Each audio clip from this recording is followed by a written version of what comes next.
Earth is a prison planet and you are an inmate. You need to wake up and do the work so that you can escape and move on with your journey. Next time, when the person who does your readings are engaged in weirder stuff than you would ever do, don't be surprised. It doesn't mean you have to discount the information or the help that you get from them, but put it in its rightful place. We assume that people who can help us with their psychic abilities can also assist us in our spiritual journey, right? And though those two professions, so to speak, those two roles operate in the same realm, the realm of the unseen, it doesn't necessarily mean that the people who can help you with their psychic abilities are the people who can give you spiritual guidance.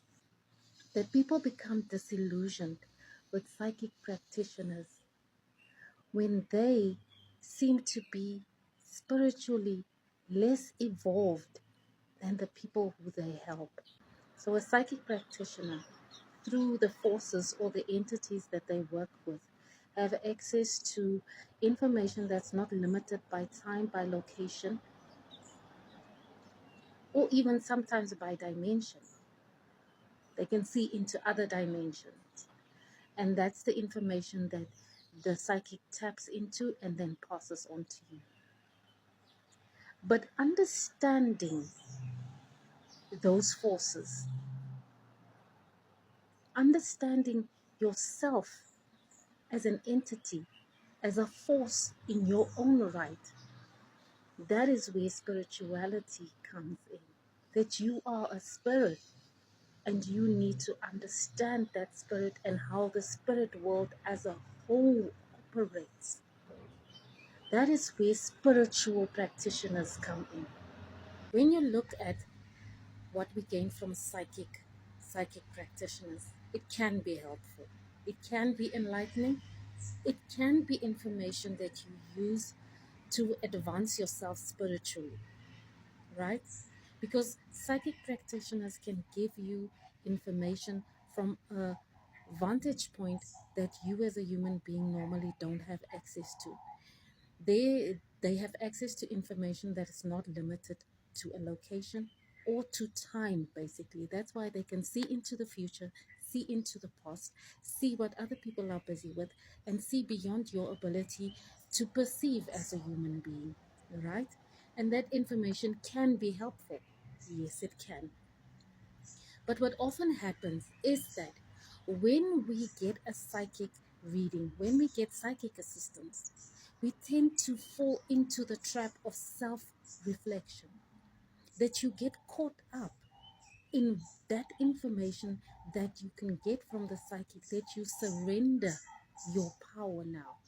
You are not active in your life. You want everything to be predicted. You want everything to be told ahead of time. You want more information than you actually have normal access to. And it's like you surrender your power to that knowledge, that to that information that can come out of the psychic. It happens very often. And we want to make the predictions and the information that we get from psychic practitioners true. We start acting as if we're not sovereign anymore, that we don't have the power and the right to change our stories if we don't like how the story is going. That even in those things that are destined to happen, we still have room to move. We still have the power to decide the finer details. You might not be able to shift a destined event, but how you act in that event is still up to you, right? Because your power is still yours. Spiritual knowledge and spiritual practitioners are meant to connect you with the sovereign being that is inside. And from there on, they must step away and allow that sovereign being to make its own decisions, to walk its own path, to find its own authentic identity and live that in identity. Embody that identity, make that identity their driving force. So a spiritual practitioner cannot walk with you daily, cannot decide things for you. Tomorrow, this and that will happen.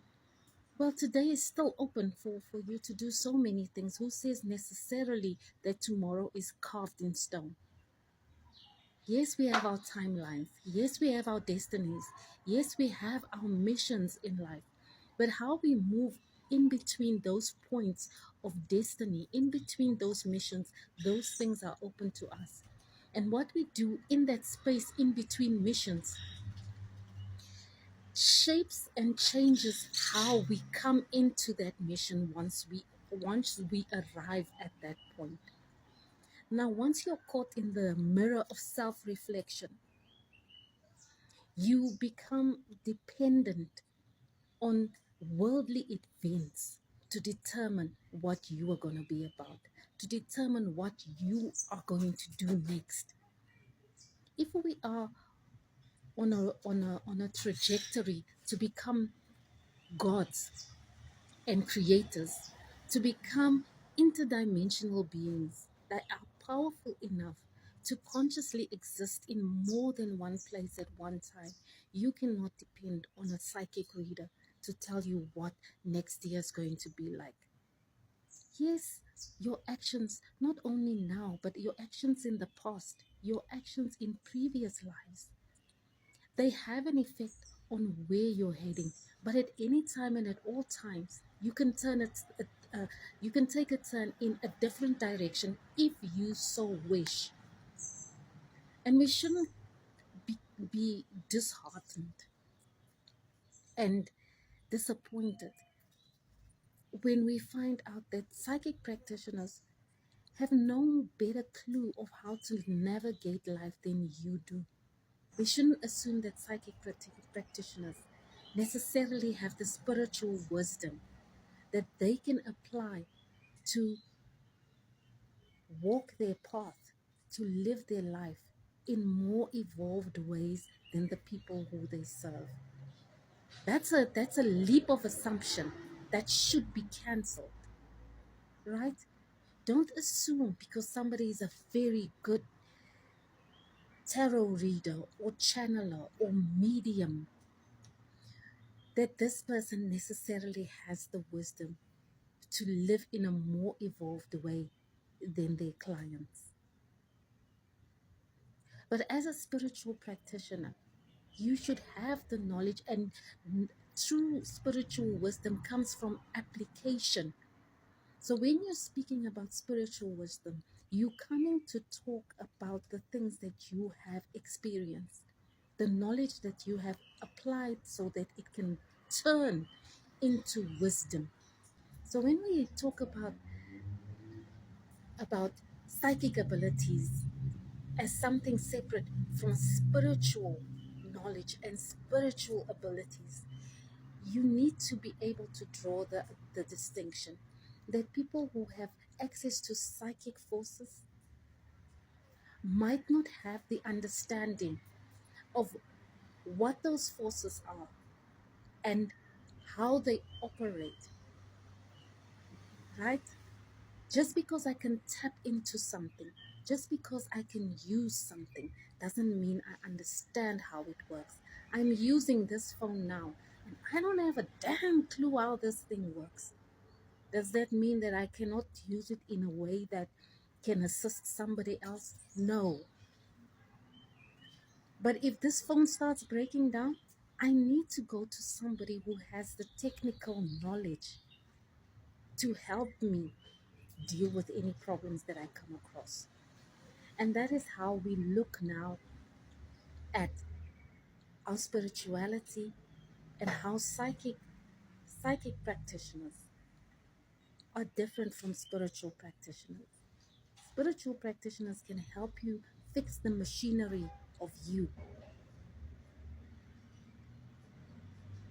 and psychic practitioners can help you maybe upload an app. And that app might not be the app that you need at every stage of your journey. But if you understand what is the what what is the technical aspect that makes as a flyer now. If you understand what is the technical aspects, the technical information that makes the app able to be loaded onto the phone, you have a deeper understanding, right? And you have access to load many more apps on your device. Also, once a person matures spiritually, you become confident in yourself because you understand that regardless of what the circumstances are, regardless of what the weather is today, I will be fine. I understand how the system works, and I understand that the power to create and the power to lead lies in me. I lead myself where I go.